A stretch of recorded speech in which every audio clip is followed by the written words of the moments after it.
উপস্থিত অফিসার মহোদয়, বিভিন্ন রাজনীতিবৃন্দ, উপজেলা আইসিডি অফিসার, শিক্ষার্থীবৃন্দ, বিভিন্ন শ্রেণী পেশার মানুষ সহ বিভিন্ন সাংবাদিক বৃন্দ, সবাইকে আসসালামু আলাইকুম।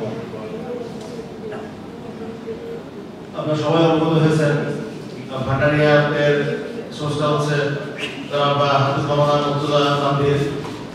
আপনার ভান্ডারিয়া গর্বের বিষয়, কেননা এই প্রথম সে একটি তার মাধ্যমে একটি অ্যাপ তৈরি হয়েছে এবং সেটা উন্নত হয়েছে।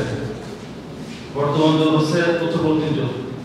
আপনারা সবাই জানেন যে আগে বলতো নলেজ ইজ পাওয়ার, এখন বলা হচ্ছে ইনফরমেশন ইজ পাওয়ার। একটা যত বেশি তথ্য আছে তত বেশি সে সমৃদ্ধ, তত বেশি জ্ঞানী।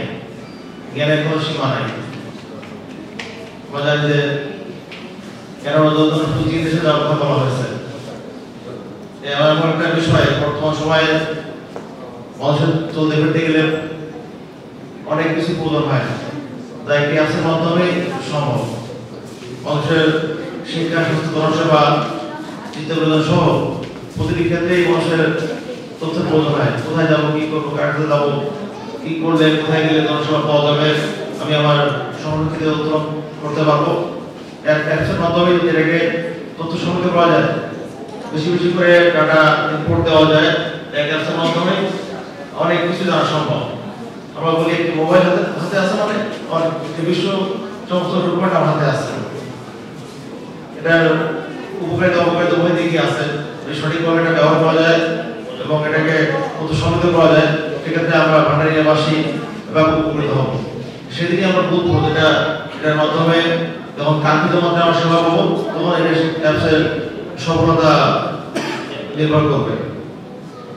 এখানে কিন্তু বলেছেন যে যেহেতু ব্যক্তি সরকারি যে দপ্তরগুলো আছে, সরকারি দপ্তরেই বেশি সেবা গ্রহণ করে থাকে। সুতরাং শুধু একটা মজার আছে তো আসতে হবে না। এখানে বললাম 20 থেকে 25টা দপ্তর আছে। প্রতিটি দপ্তরই মানুষকে সেবার জন্য যায়। এখানে প্রতিটি সরকারি অফিসগুলোর থাকতে হবে এবং কোন অফিস থেকে কোন সেবা গ্রহণ করা যায় এটা উল্লেখ করতে হবে। যার একজন বৃদ্ধ মহিলা সাধারণত আমরা দেখি যে বিভিন্ন ভাতা দিয়ে থাকে উপজেলা সমস্ত অফিস, মহিলা বিপরীত দপ্তর, এটা সব ভাতা দ্বারাই প্রদান করে থাকে ব্যবস্থার মাধ্যমে। এছাড়া আমাদের অঞ্চল হচ্ছে কৃষি অধ্যুষিত এলাকা, কৃষি বিষয়ক তথ্য থাকবে, মৎস্যের তথ্য থাকবে, যেখানে এখন যেটা বলা হয় সব তথ্যই থাকবে। বিশেষ করে জনসেবার যে প্রতিষ্ঠানগুলো আছে, যা আমরা জনগণকে প্রতিভাবে সেবা দিয়ে থাকি, সে তথ্য আমরা অ্যাপসের মাধ্যমে পেতে পারি। আর এই অ্যাপসটা শুধু ভান্ডারিয়া না, এবং প্রতিটি উপজেলায় এরকম অ্যাপ তৈরি হওয়া উচিত।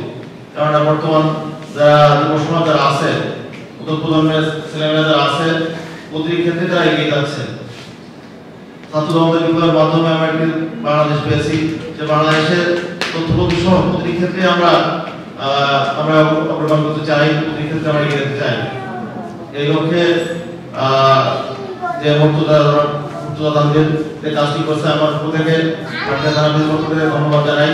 এবং এখানে থানা পুলিশের বিষয়ে যেটা বলি, আমরা জানি যে ট্রিপল লাইন, যে জরুরি সেবা, এটা জানেন না এমন কেউ নাই।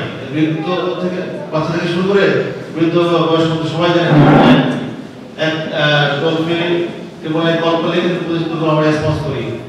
পুলিশ এবং যে স্বাস্থ্যসেবার ক্ষেত্রে ট্রিপল লাইন কিন্তু খুবই বাংলাদেশের সবচেয়ে জনপ্রিয় একটি নাম্বার, এটা আপনারা সবাই অবগত আছেন। তো অনেক কথাই বলা ছিল, আমি নতুন আসছি, নতুন পরিবেশে আমাদের সবাইকে নিয়ে ভালো করতে চাই। আপনারা প্রত্যেকেই আইনের প্রতিষ্ঠা থাকবেন, আইন শৃঙ্খলা রক্ষায় সহায়তা করবেন। আর যেটি বলছিলাম, ভান্ডারিয়া তো সবচেয়ে বেশি প্রবলেম আছে জমির সমস্যা, এটা একবার করে সবাই স্বীকার করবে।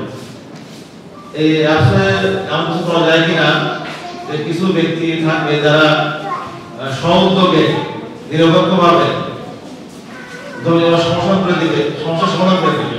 এমন যদি 5 কি 10 লোকের নাম, মোবাইল নাম্বার ইনপুট করা যায়, তারা কোনো অর্থের বিনিময় না, তারা ভান্ডারিয়ার মাসের শান্তির জন্য নিরপেক্ষভাবে সমস্যা সমাধান করে দেবে, সমস্যা সমাধান। এবং আছে কোনো ব্যক্তি এটা ইংরেজ হতে পারে এটা উপজেলাতে হয় যখন নাম দেওয়া হয় ওরা মোবাইল করে তার মাথা খারাপ করে দেবে